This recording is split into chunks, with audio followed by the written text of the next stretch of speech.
Hello बच्चों, कैसे हो आप लोग। उम्मीद करता हूं अच्छे होंगे।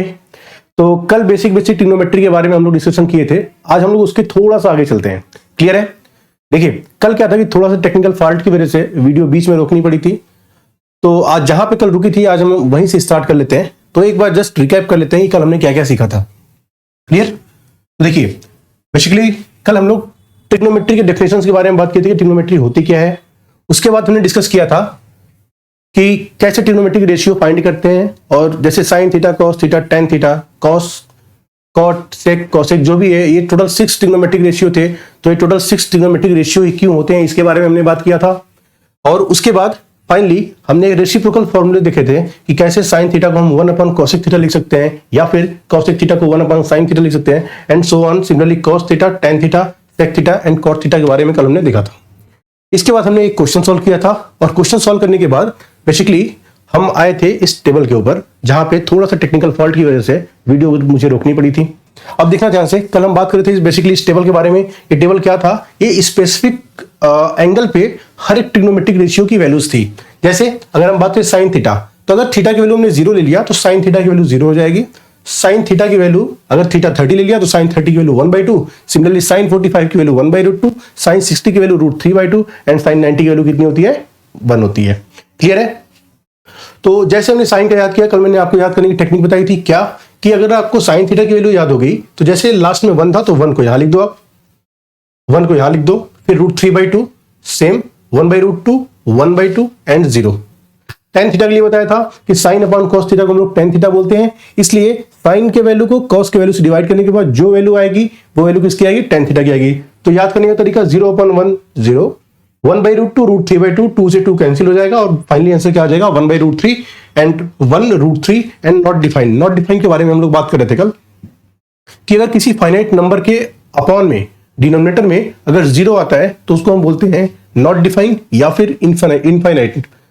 ऐसा हम क्यों बोलते हैं सॉरी, ऐसा हम क्यों बोलते हैं कि 1/0 या something upon 0 is not defined. इसके बारे में अपने कॉन्सेप्ट वीडियो में डिस्कस करेंगे, बहुत डिटेल में डिस्कस करने वाले हैं कि 1/0 को हम इनफाइनाइट क्यों बोलते हैं। क्लियर है बच्चों।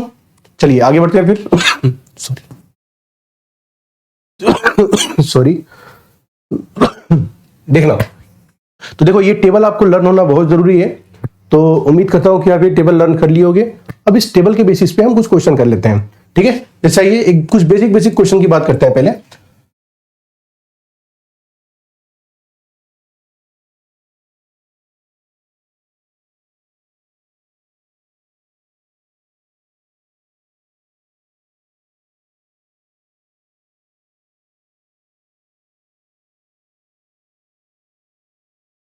चलो बच्चों देखो, जैसे अगर हम एक क्वेश्चन ले लें,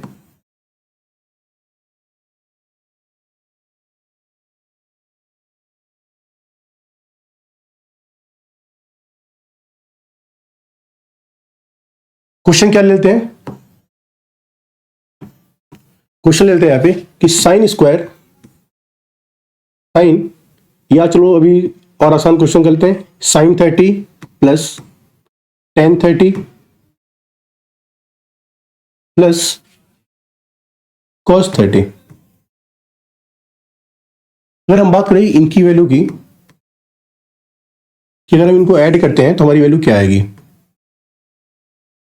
क्लियर है। तो what is the value of sine 30 plus tan 30 plus cos 30। Clear. ठीक ना। साइन 30 की वैल्यू टेबल के हिसाब से देख लो तो कितना होती है, 1/2। टेन 30 की वैल्यू होती है 1/√3, एंड कॉस 30 की वैल्यू कितनी होती है, कॉस 30 की वैल्यू होती है √3/2। क्लियर है। फिर इसको आगे कैसे सॉल्व करेंगे, इनका हम एलसीएम ले लेंगे। तो बताना कितना एलसीएम हो जाएगा। देखो 2 है, √3 है और 2 है, तो इसका एलसीएम कितना हो जाएगा, 2√3। क्लियर। तो यहां पे कितना आ जाएगा, √3 प्लस 2 प्लस √3 इंटू √3 बिकम्स 3। तो 3 plus 2 5, that becomes 5 plus √3 upon 2√3। Clear है। तो देखो, जैसे अगर कभी भी ऐसा क्वेश्चन आएगा तो इस क्वेश्चन को करने के लिए आपको मैंडेटरी है कि ये टेबल का वैल्यू याद होना चाहिए, क्योंकि अगर टेबल का वैल्यू याद होगा तभी आप क्वेश्चन सॉल्व कर पाओगे, अदरवाइज क्वेश्चन आपसे सॉल्व नहीं हो पाएगा। तो अब देखो यहाँ पे हमारा हमारा आंसर आ गया कितना, y plus root three upon में 2√3। आप चाहो तो इसको रेशनलाइज कर दो, अगर रेशनलाइज करना होगा तो हम क्या करेंगे, रेशनलाइज √3 और √3 से मल्टीप्लाई कर देंगे। कैसे, देखो देखना ध्यान से,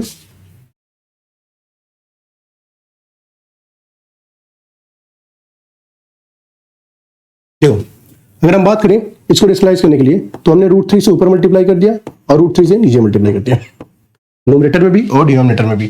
क्लियर है, तो हमारा ये रेशनलाइज हो जाएगा। इसको फिर अगर इसको इक्वल टू करने के बाद क्या आएगा देखना, 5 into √3 that becomes 5√3 plus √3 into √3 that becomes 3 upon √3 into √3 that becomes 3 और 2 into 3 that is 6। तो अपना फाइनल आंसर क्या हो गया, 5√3 plus 3 अपॉन में 6। क्लियर है, चलिए तो इसी कॉन्सेप्ट के साथ फिर हम लोग आगे बढ़ते हैं और अपना अगला टॉपिक देखते हैं क्या है। देखो हम यहाँ पे कुछ क्वेश्चंस की बात कर लेते हैं पहले, ठीक है।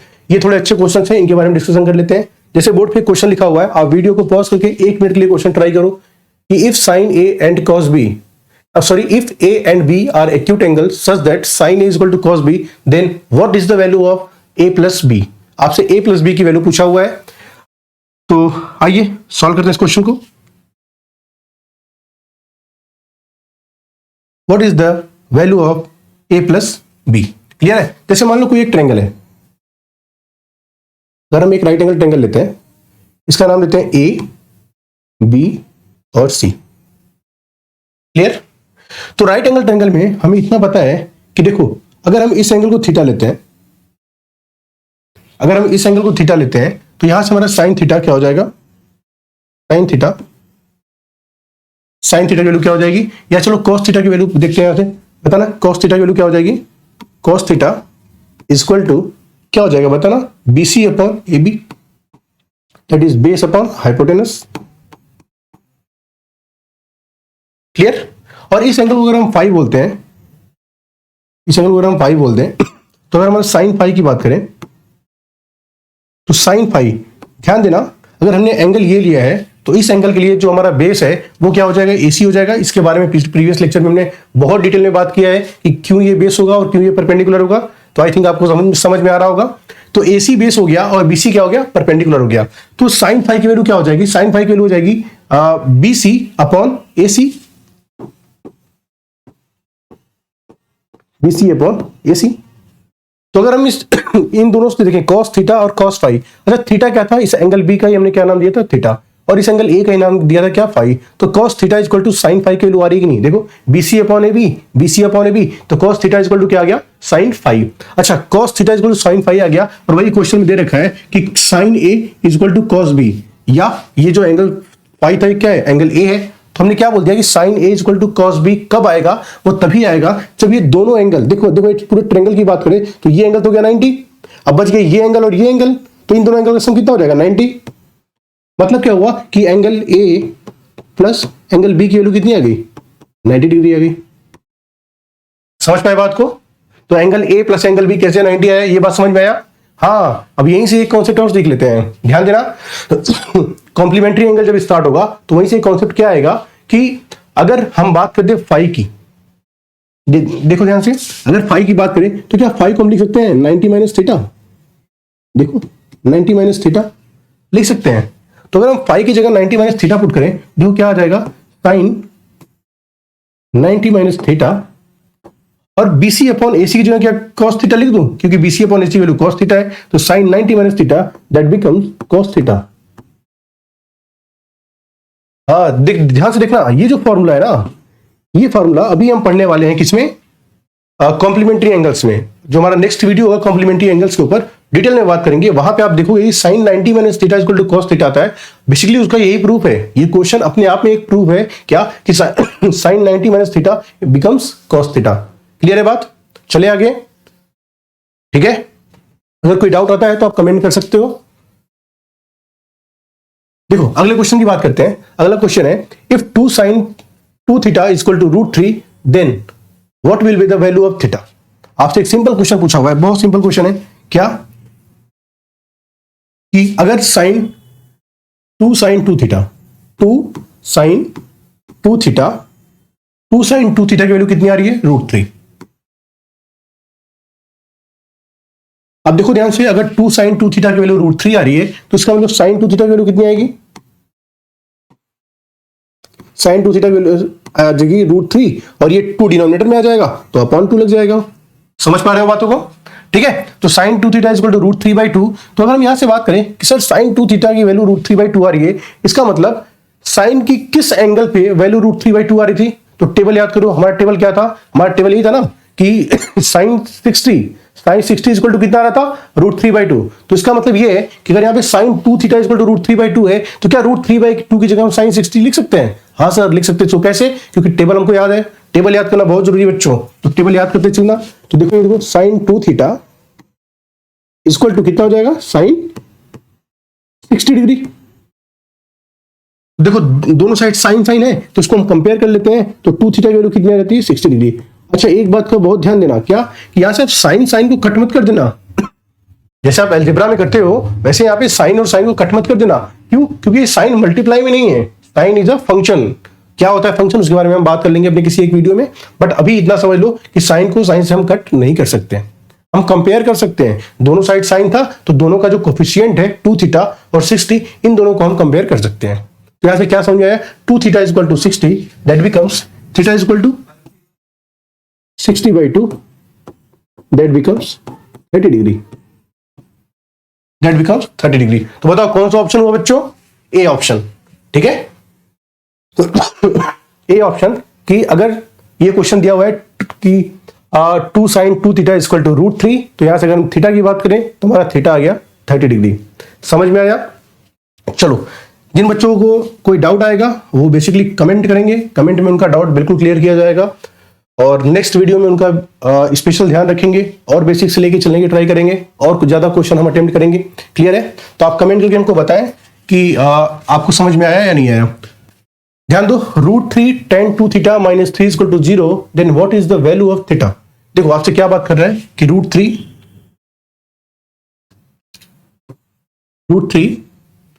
tan 2 theta minus 3 equal to 0। Clear है? तो आपसे बोल रहा है कि थीटा की वैल्यू बता दो। देखते हैं, जैसे पहला वाला क्वेश्चन किए थे सेम टू सेम वैसे ये क्वेश्चन भी करते हैं। तो √3 tan 2 थीटा, क्या इसको हम लिख सकते हैं क्या? इक्वल टू 3, -3 को उधर ले गया तो क्या हो गया? 3 हो गया। अब बात करते हैं tan 2 थीटा, तो tan 2 थीटा की वैल्यू बच्चों यहां से क्या आ जाएगी? 3/√3। और हमको पता है √3 को अगर हम 3 से कट करेंगे तो वैल्यू आ जाएगी √3, that is tan 2 theta equal to √3। अब यहां पे टेबल का काम आता है अगेन, पता है ना tan थीटा की वैल्यू √3 कब होती थी? कब होती थी? ध्यान देना सर, tan थीटा की तो वैल्यू √3 60 पे होती थी। हाँ, tan 60 की वैल्यू कितनी होती थी? √3। तो इसका मतलब ये था कि सर √3 की जगह हम tan 60 लिख सकते हैं क्या? हाँ, √3 की जगह क्या लिख लेंगे हम लोग? tan 60। तो tan 2 थीटा की वैल्यू क्या हो गई? tan 60 degree. और यहां से हम कंपेयर कर लें तो देखो 2 थीटा की वैल्यू आ गई 60 degree, that is theta equal to 30 degree. 2 theta equal to 60, तो थीटा इक्वल टू कितना आ गया? 30 डिग्री। समझ में आया? क्लियर? तो कौन सा ऑप्शन? Option B. ठीक है, कर पाओगे सॉल्व इस क्वेश्चन को? ठीक है, तो ऐसे जितने भी क्वेश्चन है आप क्लास 10th की जो भी बुक है एनसीईआरटी की, या आपके पास कोई अगर और बुक साइड बुक्स है तो उसमें से आप क्वेश्चन सॉल्व करो। और अगर किसी क्वेश्चन में डाउट आता है तो उस क्वेश्चन का फोटो क्लिक करके डायरेक्ट आप कमेंट बॉक्स में डाल दो, या फिर मेल आईडी आपको पता है उस मेल आईडी पे डायरेक्ट मेल करो, आपके सारे डाउट्स क्लियर किए जाएंगे। क्लियर है? आइए अगला क्वेश्चन है, tan square 45 minus cos square 30 equal to x sin 45 cos 45, then find the value of x। यार what will be the value of x? देखो अटेम्प्ट करते हैं क्वेश्चन, देखना ध्यान से। यहां पे क्वेश्चन है tan square 45 minus cos square 30 equal to x sin 45 into cos 45। आपसे बोल रहा है कि x का वैल्यू फाइंड करो। ध्यान देना, देखो tan स्क्वायर, tan 45 की वैल्यू आपको पता है कितना। अच्छा एक बात समझ लो बच्चों यहाँ पे ध्यान से कि जैसे लिखा है tan स्क्वायर 45, तो इसका मतलब क्या होता है देखना। जैसे अगर मैं बात करूं कि tan थीटा, ठीक है, तो अगर यहाँ पे स्क्वायर लगाते हैं कि tan स्क्वायर थीटा, तो इसका मतलब सिंपल क्या होता है कि tan थीटा का होल स्क्वायर। क्या होता है? tan थीटा का होल स्क्वायर। क्लियर है बात? तो चाहे हम tan थीटा का होल स्क्वायर बोले या tan स्क्वायर थीटा बोले, दोनों बात सेम है। क्लियर है? अब देखना ध्यान से, tan स्क्वायर 45, tan 45 की वैल्यू कितनी होती है सर? tan 45 की वैल्यू तो 1 होती है। हाँ, तो यहां क्या लिख लेंगे? 1 और 1 का स्क्वायर माइनस cos 30। cos 30 की वैल्यू कितनी होती है? cos 30 की वैल्यू होती है 1/2। तो क्या कर लेंगे? 1/2 का सॉरी cos 30 की वैल्यू होती है √3/2। तो क्या हो जाएगा? √3/2 का होल स्क्वायर। देख रहा, √3/2 का square equal to x into में sin 45। sin 45 की होती है 1/√2 और cos 45 की होती है 1/√2। क्लियर? तो यहां से देखिए तो 1 का स्क्वायर 1 माइनस √3/2 का होल स्क्वायर करेंगे तो √3 का स्क्वायर 3 और 2 का स्क्वायर 4। क्लियर? यहां पे क्या आ गया? x इंटू 1 इंटू 1 1 और √2 इंटू √2 क्या हो जाएगा? 2 हो जाएगा। अब यहां से अगर हम x की वैल्यू फाइंड कर लें तो 2 का क्रॉस मल्टीप्लाई कर दो, कितना हो जाएगा? 2 minus 6/4 equal to x। Clear है? तो कितना हो जाएगा? 4 2 8, 8 माइनस 6 दैट इज 2, 2/4। x की वैल्यू कितनी आ गई? 2/4 दैट इज 1/2। कितना आ गया x का वैल्यू? 1/2। अब देखो किस ऑप्शन में 1/2 है, तो यहां पे ऑप्शन क्या है? सी ऑप्शन करेक्ट है बच्चों। समझ में आ रहा है? क्वेश्चन में बहुत बेसिक क्वेश्चन लिया हूं और हर एक स्टेप समझा रहा हूं आपको, तो आपको समझ में आ रहा होगा उम्मीद करता हूं। अगला क्वेश्चन देखिए, sin स्क्वायर 60 डिग्री -1 की वैल्यू आपसे पूछा है क्या होगा। तो ध्यान देना, सॉरी sin स्क्वायर 60 नहीं, sec स्क्वायर 60। यहां पे क्या हो जाएगा? sec स्क्वायर 60, देखो sec square 60 -1 equal to what? आप बताना sec स्क्वायर 60 की वैल्यू क्या होती है? सर sec 60 की वैल्यू मतलब cos 60 की वैल्यू होती थी 1/2, तो 1/2 का रेसिप्रोकल दैट इज कितना? 2/1 और 2, तो 2 का स्क्वायर -1, तो 2 का स्क्वायर होता है बच्चों 4 -1 दैट इज 3। समझ में बात को? तो क्या आंसर हो गया इसका? 3। तो क्या आपको समझ में आ रहा है? सारे क्वेश्चन आपको अच्छे समझ में आ रहे होंगे। ठीक है, आप भी घर पे प्रैक्टिस करना, एनसीईआरटी बुक अपना खोल लेना और उसमें से जितने भी क्वेश्चन एक्सरसाइज के सारे क्वेश्चन आप सॉल्व कर लो। क्लियर? फिर भी अगर कोई डाउट आता है तो आप मुझे कमेंट में बता दो। चलो एक क्वेश्चन आपको घर के लिए देते हैं। क्या क्वेश्चन है? ये होमवर्क के लिए है आपका। In given figure find tan p minus cot r। ये क्वेश्चन आपको खुद से अटेम्प्ट करना है कि अगर ये फिगर है तो आपको tan p minus cot r की वैल्यू क्या होगी। आप वीडियो को पॉज करके क्वेश्चन नोट कर लो और फिर ये क्वेश्चन सॉल्व करके कमेंट में इसका आंसर आप मुझे सेंड करोगे। ठीक है बच्चों? तो अगर आपको मैथमेटिक्स बहुत आसान लैंग्वेज में सीखना है, बहुत बेसिक से सीखना है, तो आप हमारे चैनल को सब्सक्राइब करें। इजी एकेडमिक्स एक बहुत ही अच्छा प्लेटफॉर्म है जो एक इनिशिएटिव लिया है आपको फ्री एजुकेशन देने का और बहुत बेसिक एजुकेशन आपको प्रोवाइड करेगा और बेसिक टू एडवांस। अभी हम बात करेंगे 0 लेवल और फिर धीरे धीरे हम अपना लेवल को अप करते जाएंगे और अप करते करते क्लास 10th में हम आपको बेसिक पूरी 11th की मैथमेटिक्स को खत्म करेंगे। और बेसिकली मैंने आपको किस लिए ट्रेंड करूंगा? IIT JEE के लिए। ठीक है? ओके, धन्यवाद बच्चों।